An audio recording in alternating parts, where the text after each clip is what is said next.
Dios te bendiga, te habla tu hermano y amigo, el pastor Misraim Esquilín.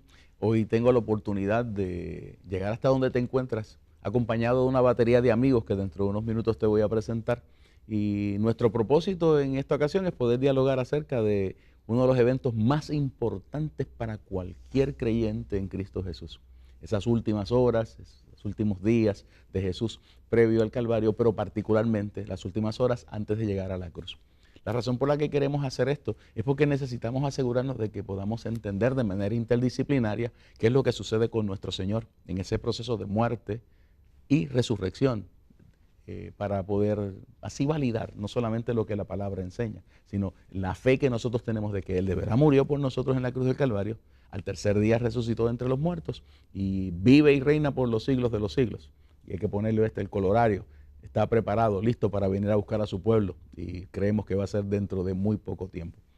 En esta ocasión estoy acompañado de tres distinguidos amigos, son hermanos en la fe, gente a quien yo quiero y distingo con todas las fuerzas de mi corazón, amigos muy especiales, hablan a mi alma y en muchas ocasiones han tenido que hacerse cargo de mi cuidado. Y yo los voy a presentar para que ustedes le puedan conocer. Están con nosotros el doctor José Ninto Regrosa. Buenos días. Está también el doctor Manuel Anguita. Gracias. Saludos. Y está el doctor Luis Paz. Les bendiga, muchas gracias. Necesito hablar un poquito acerca de ellos para que ustedes puedan entender por qué están aquí en esta hora. Doctor Nin, ¿a qué usted se dedica? Yo soy nefrólogo de profesión, médico nefrólogo. ¿Y eso qué significa? Especialista en el tratamiento médico de las enfermedades del riñón. ¿Y usted se graduó hace cuánto tiempo de la Escuela de Medicina? En el siglo pasado. Literalmente. Sí, en el 1969 de la Escuela de Medicina, hice medicina interna hasta el 72 y hasta el 74 hice nefrología, en la Escuela de Medicina todo. ¿Y doctor Manuel Anguita, a qué usted se dedica? Soy médico con una especialidad en cirugía general, con 22 años en la práctica, y parte de nuestro entrenamiento como cirujano general es el manejo de trauma. Parte de nuestro entrenamiento es en trauma, y aunque no lo practicamos en la práctica privada, en Puerto Rico hay un centro de trauma excelente, pero parte del entrenamiento lo hacemos allí. Extraordinario. Doctor Paz. Bueno, yo soy especialista en medicina de familia. Tengo 10 años ya de experiencia como médico de familia y laboro en el pueblo de Vega Baja y en el pueblo de Atillo. Extraordinario. Una de las cosas que nosotros queremos hacer en este programa es tener un conversatorio. Esto no va a ser una discusión formal donde usted va a ver unos bullets y unas cosas que vamos a estar discutiendo como si tuviésemos un libreto en las manos, sino que con estos amigos que son miembros de nuestra congregación y a quienes yo respeto, mire, le voy a decir de la manera cristiana, viajo con ellos y ellos se atreven hasta a viajar conmigo. Y hemos tenido experiencias en esa naturaleza que en otro momento pudiéramos discutir. Pero queremos hablar de Jesús. En el libro del profeta Isaías, en el capítulo 53, hay unas expresiones que yo creo que nos pueden servir como pie de amigo para poder entender esta discusión. El profeta se preguntaba allí en ese capítulo 53, ¿quién ha creído a nuestro anuncio y sobre quién se ha manifestado el brazo de Jehová? Subirá cual renuevo delante de él y como raíz de tierra seca. No hay parecer en él ni hermosura. Le veremos, mas sin atractivo para que le deseemos. Y aquí están las frases vitales. Despreciado y desechado entre los hombres, varón de dolores, experimentado en quebranto, y como que escondimos de él el rostro, fue menospreciado y no lo estimamos. Ciertamente llevó él nuestras enfermedades y sufrió nuestros dolores, y nosotros le tuvimos por azotado, por herido de Dios y abatido. Mas él herido fue por nuestras rebeliones, molido por nuestros pecados. El castigo de nuestra paz fue sobre él, y por su llaga fuimos nosotros curados. Todos nosotros nos descarriamos como ovejas, cada cual se apartó por su camino, mas Jehová cargó en él el pecado de todos nosotros. Dice el verso 7 y con esto termino. Angustiado él y afligido, no abrió su boca. Como cordero fue llevado al matadero y como oveja delante de sus trasquiladores, enmudeció y no abrió su boca. Palabra poderosa que muchas personas en el camino pudieron haber entendido que eran metafóricas, pero nosotros sabemos que son literales, son reales. Y una de las cosas que yo quiero hacer con esta batería de amigos en esta ocasión es poder dialogar acerca de cómo es ese proceso que vive Jesús, particularmente en estas últimas horas antes de llegar a la cruz y expirar allí por nosotros. Y una de las razones por las que les he invitado, y gracias por haber aceptado esta convocatoria, es poder entender y hacerle entender a la gente que está escuchándonos y viéndonos en esta hora que los procesos por los que Jesús pasa previo al Calvario son vitales para poder entender lo que eventualmente sucede en la cruz. Yo tengo un paciente, y vamos a hablar de él en esa relación, que pasa una noche completa despierta porque lo están llevando de la casa del sumo sacerdote a la casa de Herodes y de vuelta a la casa del sumo sacerdote, a la casa de Pilato, y en el proceso me lo están golpeando. Un paciente que está expuesto a este tipo de experiencia previo a los traumas que va a sufrir posteriormente camino al Calvario, ¿qué tipo de desgaste sufre? Cuando uno está expuesto, y faltó también otra cosa, esa noche hacía frío, porque en varios sitios hablan de que habían hogueras que se acercaron a calentarse. El paciente en esto es primero psicológico, el trauma, de la opresión, de lo que va a suceder, y después físicamente. La última vez que él ingirió comida fue alrededor de las 7 de la noche del día anterior, hora de nosotros.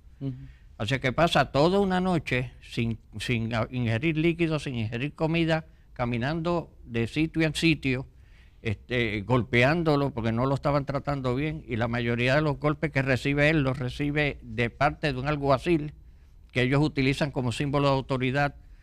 Era como un pedazo de madera que identificaba eso, con eso era que lo golpeaban, la mano con el palo Y pues el cuerpo va sufriendo, va deteriorándose de esta manera, y no está en las mejores condiciones, ni físicas ni mentales. Sí. Pastor, algo que quiero añadir y a lo que el doctor Nick Torregrosa aporta, algo muy importante que acabas de mencionar son los hechos que ocurren antes de llegar al Calvario. Todos nosotros hemos estado expuestos desde pequeños a películas, ¿verdad? Películas donde uno ve el huerto de Getsemaní, uno ve la flagelación, uno ve caminar hasta el Calvario. Y a veces uno se enfoca única y exclusivamente en la parte de la crucifixión y no cabe duda de que eso solamente es suficiente para tener un gran castigo y tener unos cambios hemodinámicos, fisiológicos, patológicos que puede causar la muerte. Pero uno no debe perder de perspectiva que esto es un paciente politraumatizado, ¿verdad? Y me explico. Es el mismo evento como si usted hubiese sido víctima de un terremoto en su país, usted hubiese quedado bajo los escombros por 4 o 5 días sin ingerir alimentos, sin ingerir líquidos, con fractura, con pérdidas de sangre, y de allí a usted lo sacan y en vez de llevarlo a un hospital como se haría en estos días, a usted decide que lo van a llevar a un monte y donde lo van a crucificar. Es similar, o sea, estamos hablando de un paciente politraumatizado que desde el primer momento en que él suda sangre, y eso puede ocurrir, eso tiene un término científico, y eso puede ocurrir en momentos de un estrés psicológico fuerte. Unas sustancias químicas se meten sangre en las glándulas de sudor y sale. Esa es la famosa hematidrosis. Hematidrosis, o sea que esto es un paciente que de entrada ya tiene su piel muy sensitiva, y si a eso usted le añade que le van a dar latigazos, que lo van a poner en una cruz, que va a estar raspando la madera, hay unas pérdidas de líquido, hay unas pérdidas hay unas bajas en presiones. Se calcula que probablemente antes de haber llegado a la cruz ya ha perdido aproximadamente 1 litro de sangre. Y 1 litro de sangre, estamos hablando de un 20% de tu volumen sanguíneo. O sea que ya tu cuerpo, desde el primer momento en que empezó a sudar sangre, ya tu cuerpo está liberando unas sustancias que son inflamatorias en tu cuerpo, que tu propio cuerpo tiene mecanismos para repararlas, y empieza un balance muy delicado entre tú tratar de reparar y ese insulto que continúa en tu cuerpo, que si usted quiere hacer algo hoy día, si usted quiere hacer algo, tiene que empezar a hacer unas intervenciones inmediatas en ese momento, si usted quiere aumentar o salvarle la vida a un paciente. Y qué curioso, empieza a sudar sangre antes de llegar a porque el estrés que ya va él llegando, antes de llegar al tiempo de la cruz, es increíble. Entonces, ¿qué pasa con un paciente que nosotros tenemos así bajo estos traumas que está viendo? Normalmente como médico lo que hacemos es que lo hospitalizamos, lo colocamos en una cama, le ponemos líquidos, pero Jesús no pasa eso. No. Jesús no va a una cama, Jesús no va a un lugar donde le dan líquido, Jesús no ingiere líquidos durante toda esa noche. Sin embargo, su ritmo cardíaco le está aumentando. Su presión sanguínea está aumentando. Significa que el gasto cardíaco que va pasando durante toda la noche va en aumento. Por lo tanto, es un corazón que debe estar latiendo a algunos 130, 140 latidos por minuto, porque no baja el estrés en él. Su presión arterial tiene que estar alta y a la misma vez está sufriendo de hipovolemia. O sea, no hay manera en que el corazón está logrando compensar y todavía no ha llegado a la cruz. Yo quisiera que esta conversación durara 3 horas, pero no tenemos esa oportunidad. Yo sé que en el proceso le ponen una corona de espinas, lo azotan y lo llevan a un lugar donde tiene que ser la víctima de una sentencia que le echa Pilato. La sentencia que le impone Pilato es, te van a dar 40 azotes, que es un recurso legal que tiene Roma. Solo las mujeres y los senadores romanos están exentos de ese tipo de realidad. Hay una gráfica que yo quiero que el señor director pueda poner en pantalla, donde usted ve al reo amarrado a un poste, y en ese proceso usted va a ver mientras ese poste recibe el reo, que se expone en sus espaldas, y los golpes iniciales que este paciente va a recibir, dicen los especialistas en el campo, comienzan a causar contusiones severas, profundas. Hay pedazos de huesos que cortan la piel, el tejido subcutáneo. Para esto los romanos utilizan algo que se conoce como el flagrum, el gato de las 7 colas, le llamaban a esto. Es un pedazo de madera largo que tiene al frente 7 tiras de cuero y arriba en la punta de cada una de estas tiras de cuero o hay huesos, o hay piedras, o hay pedazos de metal. ¿Qué sucede con un paciente al que yo golpeo así? Bueno, pastor, le voy a comentar. Dice 40 latigazos, pero si habían 5. Habían 3, estaba dividido en 3 áreas de cuero, cada uno con los objetos que usted acaba de mencionar. Muy bien podríamos decir que en vez de 40 eran 120. Lo que se le dio.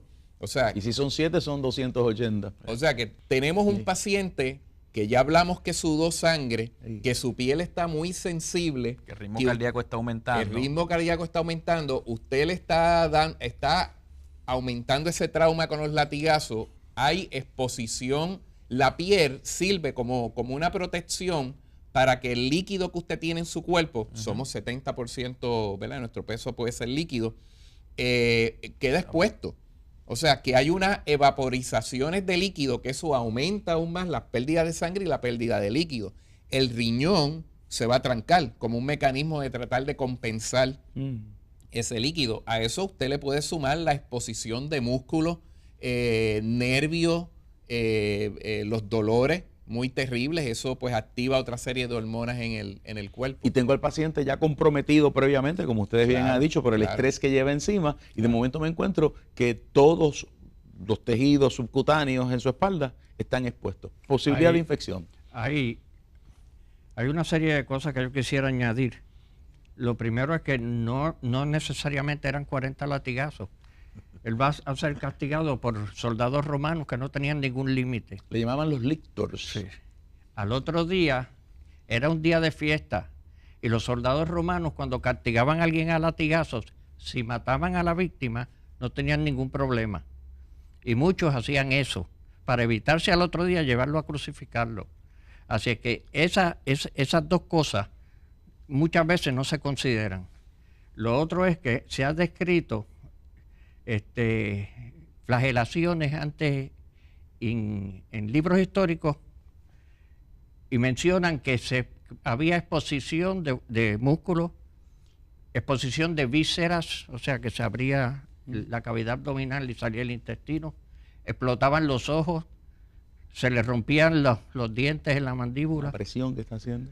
Así es que la flagelación esa no era una cuestión como muchos de nosotros pensamos. Ni siquiera la película La Pasión de Cristo puede enseñar a nosotros literalmente qué es lo que sucede allí. Y que mucha gente ve esa película y dice que fue muy, muy explícito.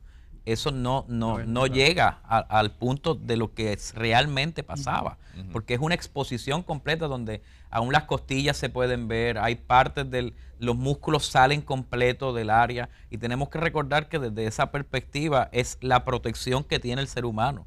la piel, las capas del epidermis, la dermis, el llegar al músculo, todo eso es una protección que tiene el ser humano para su entorno. Jesús tiene que haber quedado totalmente desfigurado, donde toda esa protección se fue. Luis, y uno de los músculos importantes para uno poder mantener la postura son tanto los músculos abdominales como los músculos de la espalda. Y eso se los volaron. Y aunque uno piense que no, por ejemplo, quizás nosotros podemos tener pacientes que tienen hernias ventrales, ¿verdad? Tienen espacios abiertos donde la musculatura abdominal se pierde el dominio, lo que nosotros llamamos el dominio. Quizás a unas edades de 50, 60, 70 años no hace una diferencia, pero los músculos tanto de la espalda como abdominales para tú mantener tu postura te ayudan muchísimo para tú poder respirar adecuadamente. Correcto. Y para tú poder expandir esos pulmones de manera adecuada. O sea, que tú tienes un paciente, como hablamos al principio, que está politraumatizado, que no hemos hecho nada para detener esa serie de eventos químicos, fisiológicos que están haciendo en el cuerpo, que eventualmente te van a llevar a un fallo múltiple de órganos, ¿verdad? Que eso es que el riñón, el corazón, los pulmones, el sistema neurológico va a ir fallando poco a poco y obviamente te va a llevar a la muerte. Ahora tengo un paciente que los soldados se han asegurado de que no se muera mientras lo están azotando, porque por alguna razón le tienen ganas. Tienen deseo de hacerlo pedazos, porque se está cumpliendo lo que dice la palabra en el profeta Isaías, en el capítulo que habíamos de leer. Y le ponen encima un patíbulum. Por favor, señor director, la próxima gráfica, donde vamos a tener lo que para muchos va a ser una sorpresa. Jesús no puede cargar la cruz completa hacia el Calvario, porque con la condición que tiene, hasta lo que le van a poner sobre los hombros, es difícil que lo pueda llevar. Una cruz completa pesa centenares de libras. El patíbulum, que es lo que le ponen sobre sus hombros, puede pesar de 75 a 125 libras. Para los hermanos de Centro y Suramérica, de 35 a 57 kilos. Y tengo este paciente comprometido caminando por un espacio de 1.2. Con los músculos rotos. 1.8, de 1.2 a 1.8 kilómetros hasta el lugar donde... ¿Cómo es esto posible? Bueno, lo primero es que tenemos que entender la fuerza que tiene Jesús. Vamos a empezar por ahí.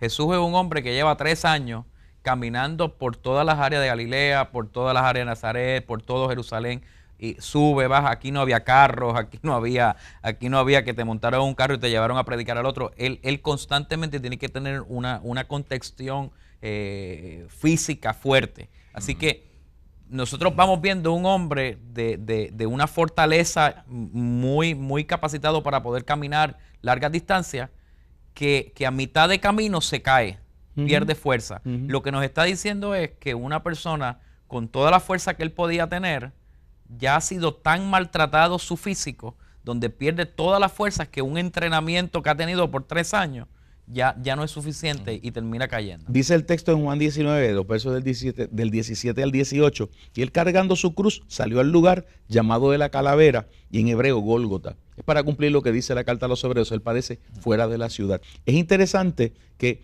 en el camino, y esto lo dice Marcos en el capítulo 15, Jesús no puede con el patíbulo. Y ahí es que aparece la figura de Simón el Cireneo, que tiene que ayudarlo y que sufre unas transformaciones maravillosas.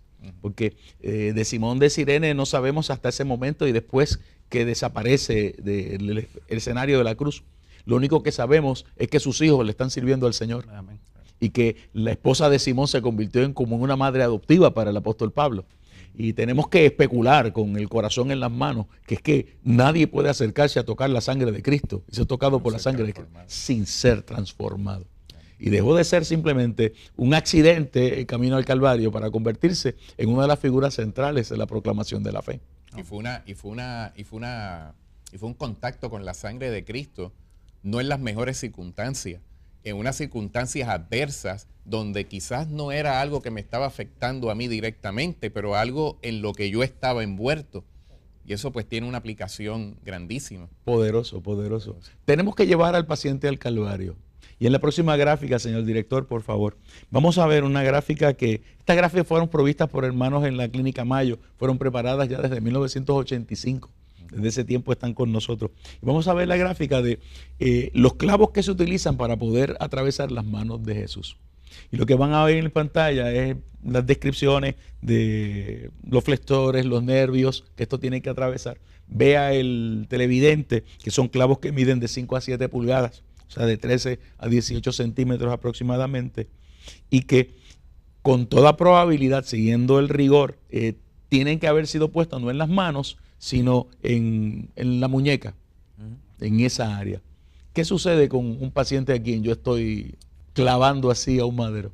Bueno, mira, yo lo voy a poner en una perspectiva que quizás para mucha gente pueda ser más familiar. El área de la muñeca, esta área específicamente, para que la mano pueda doblar, necesita de algo que le sirva como tipo polea, ¿verdad?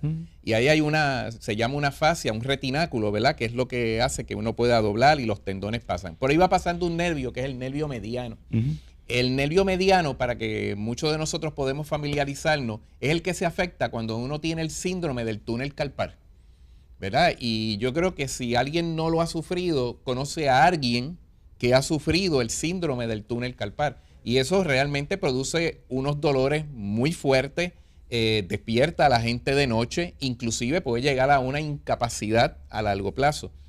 El clavo pasa a través de ese nervio. Fíjese que cuando usted tiene el síndrome de túnel carpal, lo único que está pasando ahí es que el nervio está siendo comprimido, apretado un poco.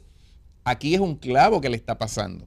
Eso, además de producir una serie de calambres, contracciones en la mano, produce unos dolores que le puede coger hasta el brazo, hasta el hombro arriba. Doctor Dean, el ulnar, la terminación del ulnar, el asiento, ¿está cerquita del pulgar? Aquí pasan 3 nervios, el radial, el ulnar aquí y el mediano, en el mismo medio de la muñeca. Lo que pasa aquí es que, digo, yo vi la fotografía de la clínica Mayo del clavo. La pueden poner otra vez en confianza. Eso es un clavo muy elegante para ese tiempo. Sí. O sea, es un clavo limpio. Limpio. Lo compraron o sea, puntiagudo. Los clavos no eran así. O sea, hay un clavo que histórico que está en un museo, que se le clavaron en el pie a otro preso, y el clavo es una cosa extremadamente burda. Después que lo entraron no lo pudieron sacar, y por eso sabemos cómo se crucifica el pie, porque para poder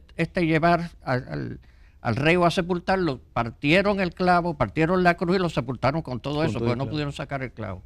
O sea que no es un clavo tipo moderno, por ponerlo así. Lo segundo es que lo van a martillar ahí, no es que lo vayan a poner con anestesia ni nada.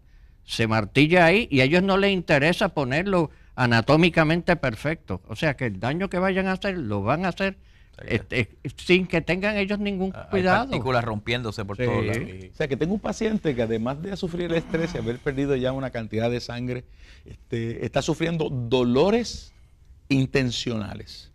Y tenemos que añadir que eso no es un clavo limpio. Los hongos, las esporas. Es un clavo posiblemente mohoso que está entrando ahí. Oxidado. Oxidado, sí. con entrando tétano, todo lo que le está dando ese paciente en ese momento. Hay un término que se usa, el dolor excruciante. Excruciante. Y cuando uno oye eso, uno dice, es un dolor fuerte. Sí.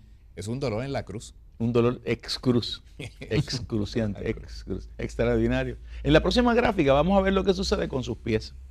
Hay un caso en arqueología donde aparece un reo crucificado y hay un solo clavo por el tobillo. Pero por las descripciones que nos hace Josefo y nos hacen otros especialistas en el campo, Plinio el Joven, Plinio el Viejo, descubrimos que la mayoría de los reos no eran crucificados con un clavo por los tobillos, sino un clavo sobre el empeine del pie. Y la gráfica nos permite a nosotros entender cómo es que ese clavo está entrando. Y yo quiero que anatómicamente me digan qué es lo que está sucediendo aquí. Bueno, obviamente hay un clavo que está traspasando, ¿verdad?, todos los huesos del pie, pero eso es bien importante mirarlo, porque una vez Jesús está en la cruz, con todo lo que hemos mencionado que lo ha traído hasta allí, pérdida de volumen, probablemente su presión ya está baja, la temperatura de su cuerpo está baja, no puede orinar, el cuerpo se pone un pH ácido y eso pues predispone al paciente a otra serie de problemas y complicaciones. De hecho, le llaman la tríada de la muerte. Cuando la coagulopatía, que es que el cuerpo no coagula bien, uno tiene propensidad a sangrar, la acidosis y la temperatura baja. Correcto. Cuando tú tienes eso en un paciente, le dicen la tríada de la muerte. Pero parte del problema por el que dicen que los pacientes mueren en la cruz es por una acumulación de CO2 en los pulmones. Uno respira oxígeno y uno exhala el CO2. Y vamos a ver dentro de un segundo. A ellos se les hace sí. difícil eso, y para ellos poder hacer ese proceso se tienen que hacer fuerza en el pie. Él no tiene esa capacidad, y si la hace le va a producir un dolor fuerte. Una pregunta que siempre es, a veces hasta capciosa, nos las hacen en muchos lugares. La Biblia dice que a Jesús nunca le rompieron los huesos, porque la Biblia lo presenta así. Sus huesos no pueden ser quebrados. Yo tengo un clavo entrando aquí entre los metatarsos. ¿Hay posibilidad de que ese clavo entre y no se rompa un hueso? Claro, sí. Expande los huesitos. Expande los huesos y entra el... Los huesos, sí. Los metatarsos están dirigidos de tal manera que el clavo pudo haber entrado a través de uno de esos metatarsos. El soldado romano es experto haciendo esto. Así que si te vas a ir por encima del hueso con dos pies puestos uno encima del otro, la fuerza que el soldado va a tener que hacer es más fuerte. Es más grande. Por lo tanto, ellos muy ya especializados en esto, simplemente tocaban en el área por donde estaban los dos huesos y por ahí era que iba a ir el clavo, para entonces expandir esa área y que quedara entre medio de los metatarsos y poder entrar entonces más rápido Y si estoy entendiendo lo que el doctor Anguita está diciendo, ese clavo entonces es el que permite que Jesús pueda desarrollar todo el proceso para respirar mientras está en la cruz, porque es el que lo va a sostener. El que lo sostiene. Es correcto. Pero poder respirar le va a ocasionar un dolor increíble. A eso vamos. Con cada respiración es un dolor. Es un dolor. O sea, es una decisión entre el respiro o el dolor. Hay que escoger entre respirar y... Wow. Póngame la próxima gráfica, por favor, porque yo tengo la necesidad de que este paciente se muera. Porque mi vida en Cristo Jesús gira alrededor, y espero que la tuya también, amén, de que Él murió por mí en la cruz del Calvario. En esa gráfica lo que vamos a ver es lo que sucede con este reo precisamente para provocarle eventualmente la muerte. Tengo un reo que sabemos que un paciente que ha sido crucificado en sus manos, tiene sus dolores, tiene ese modelo de todos los nervios irritados, ha perdido, como decían ustedes hace un ratito, gran parte del volumen de su sangre, o sea, está hipovolémico, está en un estado de shock, se quita de esto. Su espalda está lacerada y junto con la laceración están los procesos aleatorios a toda la sangre que ha perdido y a la crisis del corazón comprometido, el estrés emocional. Y entonces lo tengo que poner durante unas 6 horas en ese madero, en esa cruz. La posición que él está haciendo todo lo posible para contraer el pecho. O sea, la caja torácica está colapsada, los brazos están facilitando eso. O sea que el intercambio gaseoso de una persona que esté en esa posición sin ser politraumatizado, es muy difícil respirar. Para que él pueda respirar, los músculos que tiene alrededor del pecho deben colaborar, ¿verdad? Exactamente. Y esos músculos deben estar sufriendo unos espasmos extraordinarios por la posición en la que se encuentra. Por la posición en que está. Quizás lo único que esté moviendo un poco más cerca de lo normal es el diafragma, que lo podemos, hacia abajo, el músculo que separa los pulmones del abdomen, del estómago, de todo el área del abdomen. Quizás ese lo pueda estar meneando con más, pero todos los intercostales, eso no lo está pudiendo menear. Para que podamos entender esto, porque la gente tiene que visualizarlo. Pueden poner la gráfica en pantalla, por favor, para que la gente lo vea. La película que se hizo muy famosa de Mel Gibson, de La Pasión, el actor que hace la figura de Jesucristo, cuando lo suben a la cruz para hacer las tomas, solamente estuvo 30-35 minutos para hacer las tomas, y los pulmones se le llenaron de agua y tuvieron que hospitalizarlo. Un hombre totalmente saludable, bajo un set de Hollywood, tuvieron que parar la filmación por unas semanas en lo que lo hospitalizan, y esas escenas tuvieron que ser más difíciles de poder. El hombre no tiene no tiene ruptura de sus músculos, no tiene hipovolemia, no tiene ningún shock, y aún así sus pulmones por 30 minutos de un hombre saludable, un artista de Hollywood, se le llenan sus pulmones de agua porque nada más la posición no le permite haber ese buen intercambio y comienzan los pulmones a llenarse de líquido. Imagínese lo que está pasando con Jesús. ¿Cómo respira Jesús ahí? Él tiene, normalmente, como bien menciona el doctor Nin, usted tiene el músculo del diafragma y tiene unos músculos intercostales. El músculo principal es el del diafragma. Por los esfuerzos que él está haciendo en la cruz, sabemos que está haciendo uso de músculos accesorios. O sea, él ha tenido que reclutar otros músculos que usualmente no se utilizan. Pero que están dañados ahora. Que están dañados. Para nosotros, quizás el respirar es algo tan automático, ¿verdad? Respiramos, no tenemos que hacer mucho más esfuerzo. Pero cuando él está en esa posición, él tiene que utilizar todo su cuerpo, moverse, empujarse hacia el frente, y sabemos que probablemente tenía hasta los hombros dislocados, como lo dice el Salmo 22, se le dislocaron los hombros, para poder jalarse hacia arriba. O sea, para él poder respirar, él tenía que utilizar todo su cuerpo, él tenía que apoyarse en un clavo en el pie, tratar de empujarse, echarse hacia el frente, jalar los brazos hacia arriba para poder coger el aire y llegarle a los pulmones. Mucho más difícil en la posición en que está poder sacar ese aire. Por eso es que una de las razones de muerte de pacientes crucificados es acumulación de CO2, ¿verdad? No lo pueden exhalar. Y hay que entender que si yo recibo un paciente hoy día así, que tiene ya utilizando, o sea, en una sala de emergencia, se ve a alguien utilizando sus músculos accesorios, es una intubación, hay que intubar a ese paciente para darle porque si no sabe que va a morir. De hecho, dicen los estudiosos de estos eventos, dicen que cuando tú llevas 10 minutos en esa posición, 70% de tu capacidad respiratoria ya disminuyó y tu presión sanguínea ya está a la mitad. No estamos hablando del paciente que sudó sangre, que lo flagelaron, que tuvo que cargar con 75, 100 libras encima un periodo de 1.8 kilómetros. Estamos hablando de un paciente que lo traen y lo ponen en la cruz. A los 10 minutos, 70% de su capacidad respiratoria ya no la tiene y la presión está a mitad. ¿Qué está sucediendo a nivel sanguíneo, a nivel sistémico con este paciente? Eso es un colapso casi total, casi no, es total.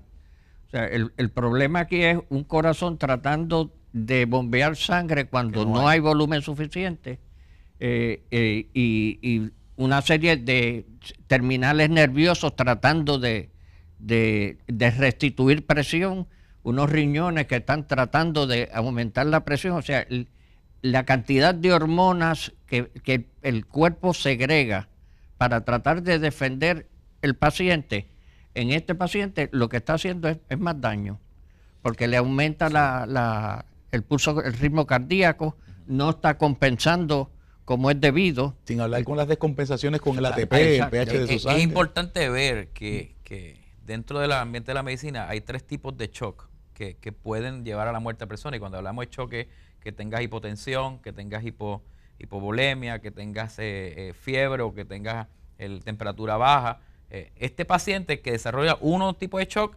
normalmente es un paciente que si no se atiende inmediatamente va a morir. Jesús está desarrollando un shock hipovolémico. Falta de volumen. Un shock cardiogénico. El corazón está sufriendo y se está llenando de líquido.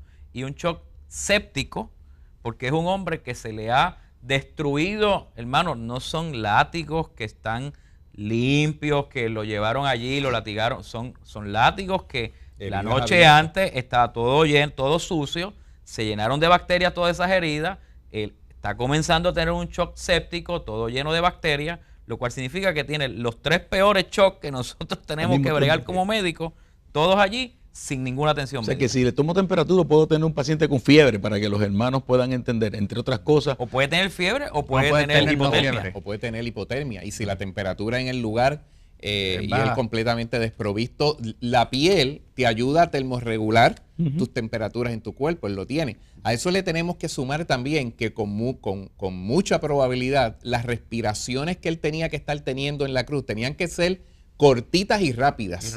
Por eso es que habla poquito. Y rápido, porque una de las cosas que pasa tan pronto hay un insurto es que puede haber la sangre y el líquido que normalmente quizás debería estar en los vasos sanguíneos empiezan a atravesar el vaso, empiezan a salir a los tejidos, ¿verdad? Y una de las cosas que ocurre es que la cavidad pleural, que es un espacio donde el pulmón está y es un lugar donde el pulmón debe expandir completo, ese espacio de la cavidad pleural se empieza a llenar con líquido. Y al llenarse con líquido hace que el pulmón no pueda expandir completo. Ese aspecto es vital Sí, cuando lleguemos al momento de su muerte. Sí. Ese líquido que se acumula. Y ese mismo líquido se puede acumular también en el saco donde está el corazón. O sea, y el corazón necesita tener un espacio donde él pueda llenar de sangre para que la pueda latir. Y no le una permite efusión pericárdica. Sí. Una efusión pericárdica y una efusión pleural. ¿Posibles causas de muerte de este paciente? Dentro de todos los shocks que está teniendo, ¿verdad? Lo primero, el shock hipovolémico lo puede llevar a la muerte. El shock cardiogénico, que es muy probable que muriera de un shock cardiogénico cuando vemos la lanza, cuando vemos el líquido que sale en la lanza, mezclada agua, mezclada con sangre, lo que nos dice es que es muy posible el ventrículo ha roto. El ventrículo izquierdo ha roto y se ha llenado todo, se ha mezclado el agua con la sangre del ventrículo. Es muy posible que que eso haya muerto. Yo creo que obviamente tuvo un fallo múltiple de órganos, ¿verdad? Cuando le pasan la lanza sale primero líquido claro, que esa es la efusión pleural. Después penetra un poco más profundo y probablemente llegó al ventrículo derecho y sale sangre que no coagula. Que está limpia. Que es como agua. Eso es lo que me dice a mí, que es un paciente que ya ha consumido todos los factores de coagulación que tu cuerpo tiene normalmente como un mecanismo de autodefensa. Repite eso porque es vital para su muerte. Mecanismos de coagulación ya no deben haber desaparecido. No lo tiene. Es lo que llamamos una coagulopatía y probablemente él llegó a tener una coagulación intravascular diseminada. De ahí sí. Qué difícil es cambiar eso cuando sí, uno se acostumbra a llamarlos en inglés. Sí.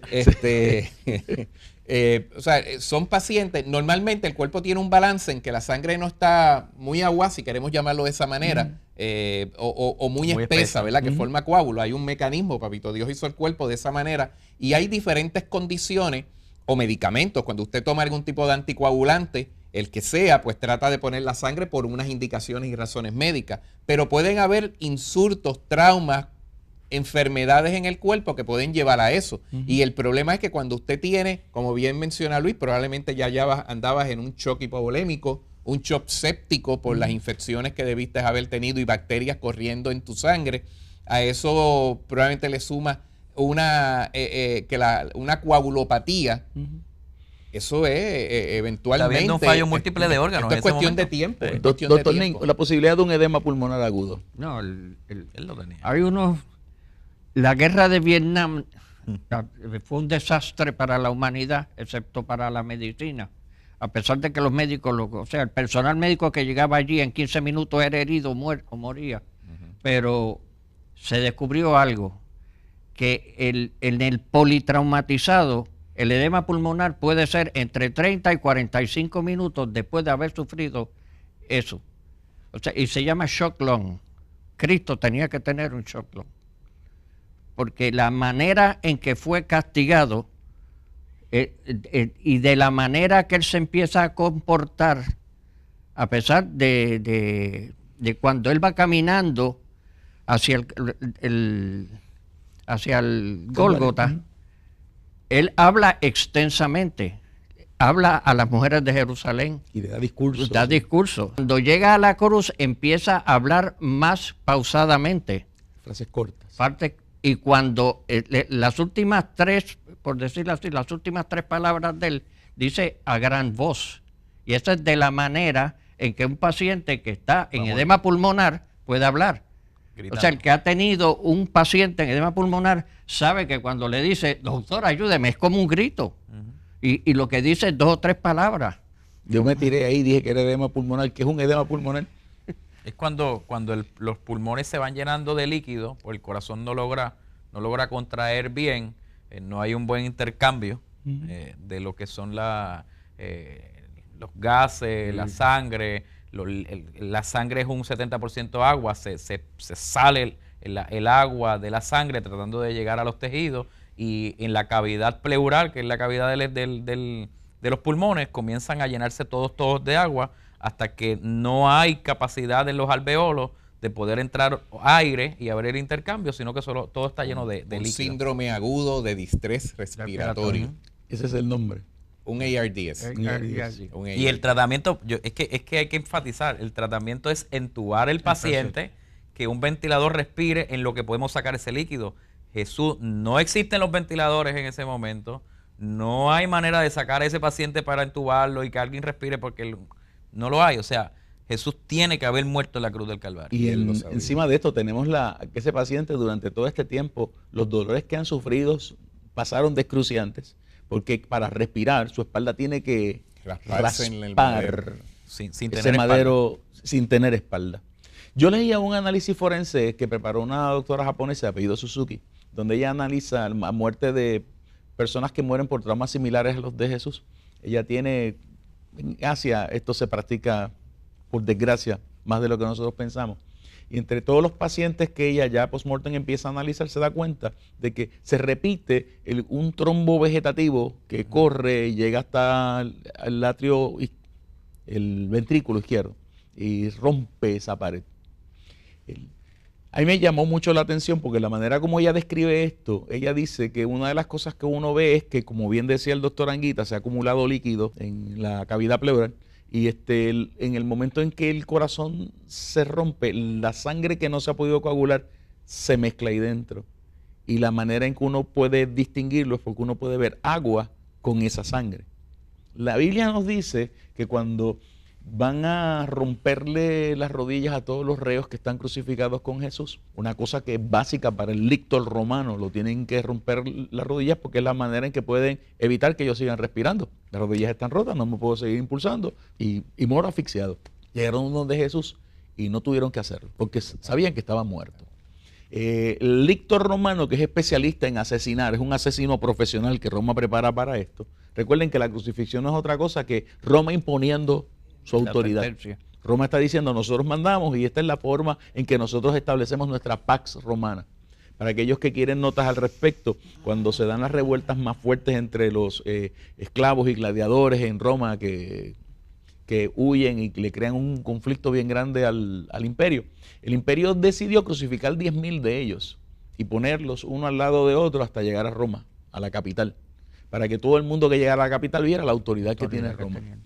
A Jesús no le rompen las rodillas, pero para probar que están muertos, lo que hacen es que meten una lanza por su costado derecho. Y dice el texto en el Evangelio de Juan, Juan estaba allí parado, al lado de la cruz, que el que lo vio da testimonio y sabe que lo que está diciendo es verdad. Una frase legal, una frase que se utiliza en los tribunales de Roma para esa época. ¿Qué fue lo que él vio? Que agua y sangre salen del costado. Está diciendo literalmente, el romano sabe que Cristo está muerto porque el corazón tiene que estar roto. Eso pasa, o sea, no es. Hay pacientes que tienen infartos del ventrículo izquierdo y el corazón rompe. Y se mueren. Cuando yo estaba en segundo año de residencia en medicina interna, el jefe de nosotros de medicina, todo paciente que moría de nosotros teníamos que ir a ver la autopsia para ver los errores que habíamos cometido, si alguno, y aprender del muerto, enseñarle al médico, que esa es una manera de aprender. Y yo tuve un paciente que llegó con un dolor de pecho, yo lo hago a sala de emergencia, le hice un electrocardiograma, tenía un infarto agudo del ventrículo izquierdo abajo, le puse medicinas para quitarle el dolor y le dice, espérese aquí que voy a buscar una cama para admitirlo al hospital universitario. El señor tenía sed y cuando yo regresé a la camilla, él ya no estaba. Y se había levantado y había ido a la máquina de Coca-Cola que queda fuera de la sala de emergencia y allí delante, en el piso delante de la máquina de Coca-Cola, estaba muerto. Pues yo tuve que llevármelo y ir a ver la autopsia. Rompió la pared libre del ventrículo izquierdo y tenía un hemopericardio. Por eso murió. ¿Qué es un hemopericardio? Rompe, la cavidad se llena de sangre. Al llenarse de sangre, lo que hace es impide que el corazón se siga llenando y la muerte es bien rápida. El corazón está en un saquito. En un saquito. Y eso impide que se llene de pericardio. Se llena de sangre y para toda función fisiológica del corazón. Voy a hacer una pregunta de alguien que no sabe de medicina, que no es médico, y al igual que miles y miles que nos están viendo en esta ocasión. ¿Puede alguien sobrevivir a eso? No, eso es una muerte fatal en el momento, eso es inminente. No hay manera que tú puedas sobrevivir a un tipo de ruptura del miocardio. De esta manera se considera una muerte inmediata. O sea que yo puedo decir teológicamente que mi Señor permitió que su corazón se le rompiera en la cruz por mí. Amén. Y por todos nosotros. Y la Biblia dice que no fue que Roma lo mató, es que Él puso su vida por nosotros. El molido fue por nuestras rebeliones. El castigo de nuestra paz fue sobre Él. Por su llaga fuimos nosotros curados. Jesús decide que va a someterse a todos estos dolores y todos estos castigos porque nos ama. Porque es el único que puede ir al Calvario sin ninguna mancha, sin ningún pecado y ofrecerse en nuestro lugar. Esa es la teología que está detrás de todo esto. Dios tiene que hacerse valer de un cordero sin mancha, de un ser humano que no haya cometido ningún pecado para que pueda pagar lo que hay que pagar, para que nosotros podamos tener la oportunidad de reconciliarnos con el Señor. Dios es santo, es misericordioso, pero es justo. Y esa justicia de Dios no se puede quedar con una deuda sin pagar. Alguien tiene que pagar. Y el Hijo se ofrece. Yo pongo mi vida, dice Él en la palabra, y yo la vuelvo a tomar.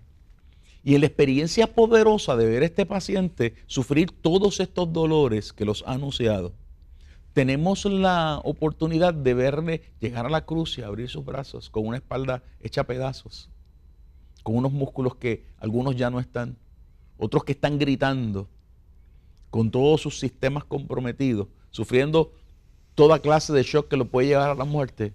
Y al final, poder decir, tetelestai, consumado es.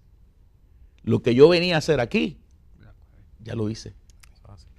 Así que lo que me queda es decirle al Padre que en sus manos encomiendo mi espíritu, porque este capítulo del Calvario se acabó. Aleluya. Poderoso. Una demostración de amor que cuando yo la leo y la vuelvo a leer y la veo con las explicaciones que ustedes me han ofrecido, me doy cuenta de que cómo nos ama Dios. Amén. ¿Qué clase de misericordia es esta que puede poner a su Hijo encarnado en el Calvario para que nosotros podamos ser hijos de Dios, lavados por la sangre de Jesús? Lo que nosotros celebramos como gente cristiana es que esto fue una realidad. Nosotros podemos ver cualquier tipo de religión. Mahoma, nosotros sabemos que pudo haber escrito grandes cosas. Algunas cosas que se encuentran en el Corán pueden ser bastante lógicas y inspirar a muchas personas, pero Mahoma no dio la vida por nadie. Mahoma, sabemos dónde puede estar su tumba y poder ir a buscarla. Podemos hablar de Buda y usted decir, bueno, pero ¿qué mal tiene? Bueno, Buda no dio la vida por nadie. Simplemente murió y lo enterraron. Pero nuestro Señor sí murió en la cruz del Calvario. No es un mito, no es una leyenda, no es que lo sacaron de la cruz no y luego lo limpiaron y se fue a otras partes del mundo y entonces de allá. No, mire hermano, no hay manera que Jesús no muriera en la cruz del Calvario. Y su muerte fue la que nos dio salvación y vida eterna. Él murió por nosotros. Muerte sustituta. Pastor, y no hay...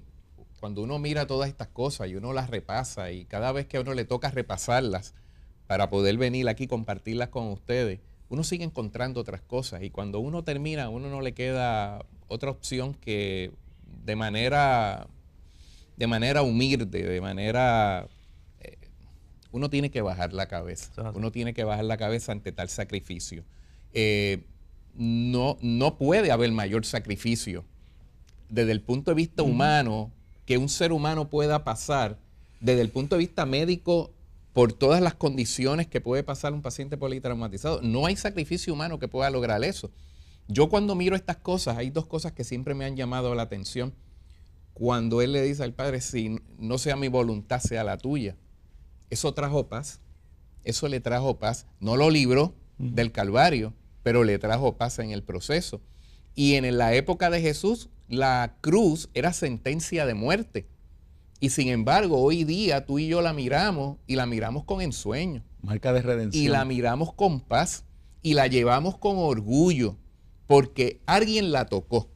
Alguien derramó sangre preciosa, salvadora sobre esa cruz. Todos nosotros tenemos una cruz que cargamos. Unos con más dolores, unos con menos dolores. Cristo puede convertir esa cruz en una revelación y en una forma de salvación para vida eterna. Es interesante que en el Evangelio de Juan, en el capítulo 20, los versos del 11 en adelante, hay una gente llorando porque en ese lugar habían sepultado al paciente que hemos analizado por los pasados 45 o 50 minutos. Y dice el texto: pero María estaba fuera llorando junto al sepulcro, y mientras lloraba, se inclinó para mirar dentro del sepulcro, y vio a 2 ángeles con vestiduras blancas que estaban sentados, el uno a la cabecera y el otro a los pies, donde el cuerpo de Jesús había sido puesto. Y le dijeron: mujer, ¿por qué lloras? Les dijo: porque se han llevado a mi Señor y no sé dónde le han puesto. Cuando había dicho esto, se volvió y vio a Jesús que estaba allí, mas no sabía que era Jesús. Jesús le dijo: mujer, ¿por qué lloras?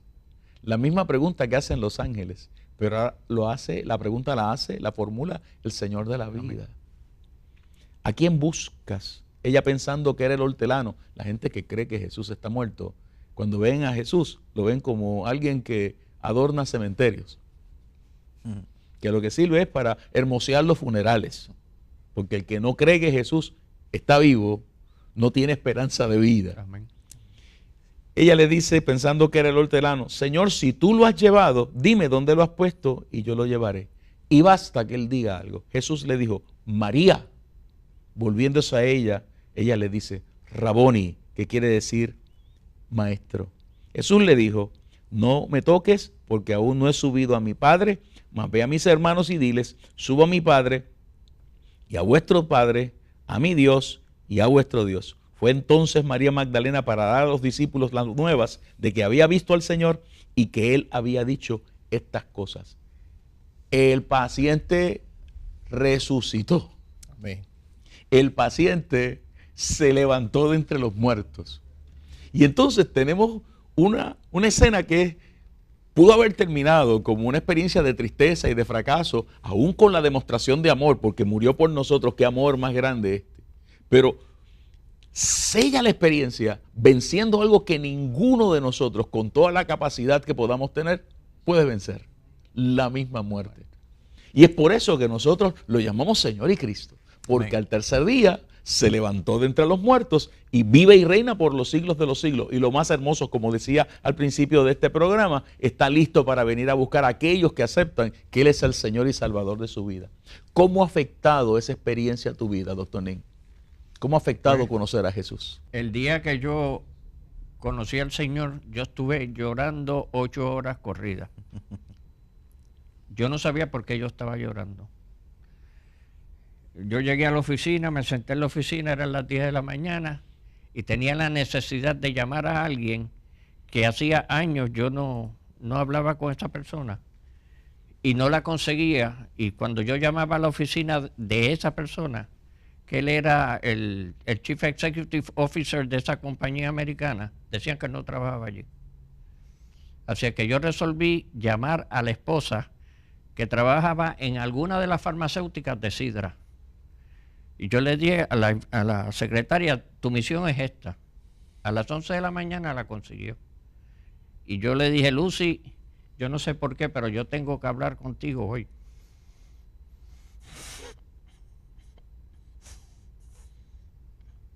Alabado sea Dios. Ella me dijo que ella sabía por qué. Fui a Sidra. Ella me presentó el plan de salvación. Por primera vez en mi vida, yo estaba seguro de que había sido perdonado. Amén. Amén. Aleluya. Yo no paré de llorar, yo seguí llorando. Como a las 10 de la noche, en un barrio de Sidra, yo estaba regresando para casa, en un barrio de Sidra estaba perdido, no podía salir de allí. Me encuentro con una patrulla de la policía y me bajo y le digo, llorando a los policías, mire, yo estoy perdido. Y me dice, ¿para dónde usted va? Yo le digo, para San Juan. Uno de los policías le dijo al otro, ponlo a soplar, que este está borracho. Y yo le dije, yo no estoy borracho, a mí me ha pasado algo en mi vida.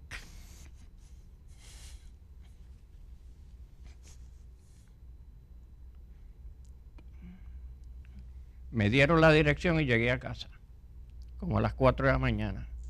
Le dejé una carta a mi esposa. Le dije, yo he conocido a algo que es tan y tan maravilloso que yo quiero que tú lo tengas. Y ese día yo fui a Sidra porque yo estaba dispuesto a divorciarme. Seguimos casados, estamos felices y estamos con el Señor. ¿Hace cuántos años tú tuviste ese encuentro con el Señor? En 1982, del 82, 84. 27 de septiembre. Y todavía te emociona y no se te olvida cómo Dios salvó tu matrimonio y salvó tu vida ese día. ¿Cómo ha cambiado tu vida conocer al Señor? Si tú supieras que pues uno siempre se cría, ¿verdad? Dentro de un ambiente de conocimiento del Señor. Y pues uno hace las cosas que uno entiende que son correctas.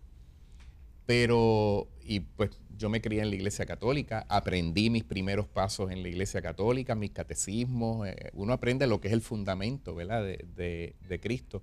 Pero uno siempre anda con un vacío, uno quiere algo más, una relación más.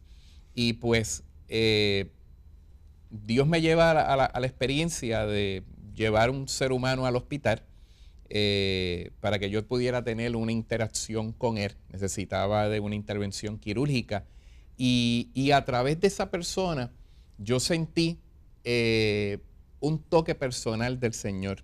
Yo sentí que Dios me decía, no es que lo que aprendiste estaba mal, llegaste hasta cierto lugar. Es como cuando uno va a cuarto año. Yo me hubiese querido quedar en cuarto año, yo la pasaba bien en cuarto año, pero me tenía que graduar porque tenía que ir a la universidad porque había otras cosas que había que aprender y yo sentí ese llamado. Dios le ha dado propósito a lo que hago. Propósito a lo que hago.